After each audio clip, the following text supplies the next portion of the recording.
Hi and welcome back to my channel. The Wessex and Mercia Light Railway has a new locomotive.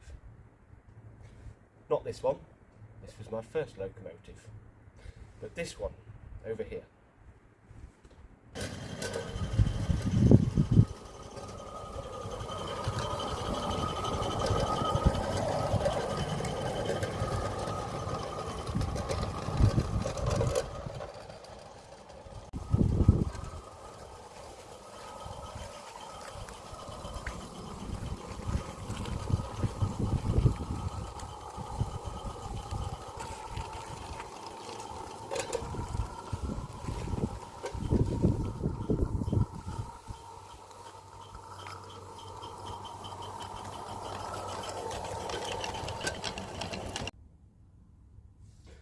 To tell you how I came to have this loco, I have come inside the workshop as the weather has deteriorated outside and it is now raining.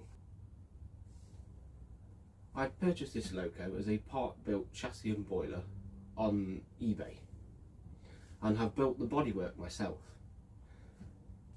When I bought the loco, I had no idea if it even worked. Fortunately, upon receiving the loco and fitting a gas jet, which was missing, the loco ran as the chassis and boiler around the garden quite well. Here is a clip from that.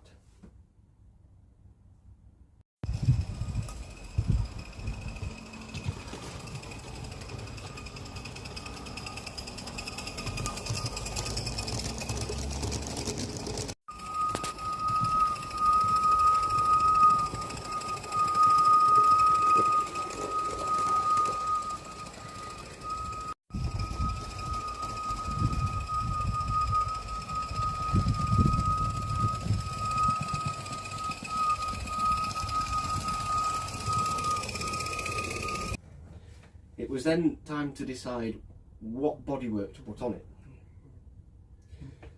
I found a locomotive that ran on a sugar plantation in Mozambique for the company Senna Sugar. It was built by Avonside, and I have loosely based the bodywork that I've made for this on that, taken from a couple of photos I found on Google. The bodywork that I made is made from 1/2 mil brass sheet. I didn't have any drawings or anything to go off, I just sort of made it up as I went along, made it to fit onto the chassis that I had. I will include a slideshow of photographs from throughout the build at the end of the video. I didn't film the process of building the bodywork. It was done bits and bobs throughout the summer, on and off, in amongst all of the busyness of last summer. It was a long and fairly complicated build, the most ambitious metalworking I have done to date. I will show you some more details of the loco in the coming clips.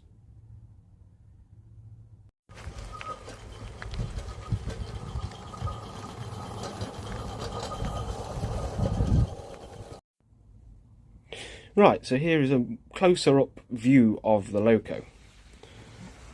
The side tanks are riveted. This was done using a metal scribe tip in the pillar drill. I marked out on the brass sheet where all of the rivets were to be, and then punched them out using the scribe tip in the pillar drill. This was rather time consuming. The loco is modelled off a wood-fired loco, so there is a pile of logs, or well, twigs, broken up into to look like firewood. The hardest part of the build was this railing round the top.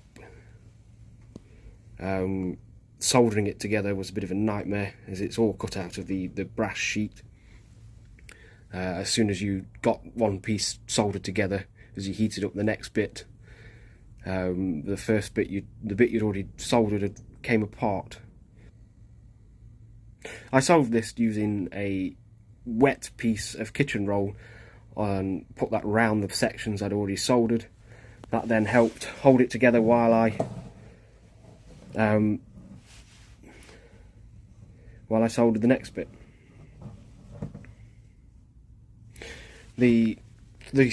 As seen from the photos, the spark arrestor that's now on the loco is not the one that the chassis and boiler came with. That was replaced with one I made myself. You will see the photos from this in the slideshow at the end.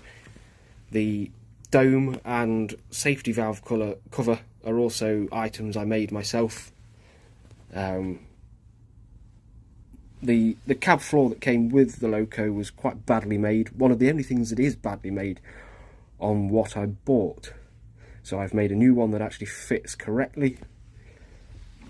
The chassis itself was made to a very high standard of construction. It is slipper-centric, and all of the rods, and so here on the where the connecting and coupling rods go onto the crank pin, it's all bushed. So it runs very, very smoothly. It's very built to a very high standard. The boiler and gas tank, which are in here, seem to be made to a high standard as well, as is the smoke box. Now, the only issue with the loco at this point is the fact that the smoke box door is a bit loose. I need to try and tighten the fit up of that.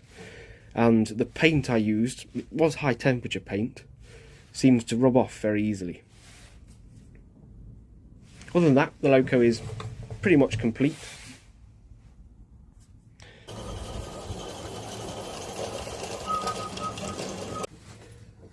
Overall, I am very pleased with the build and how the loco has come out.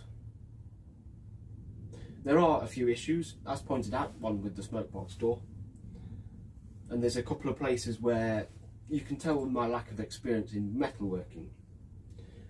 But overall, I'm very happy with it. I've named the loco Athelfrank. This is because when I first got the loco, I was referring to it to friends as the eBay Frankenstein loco.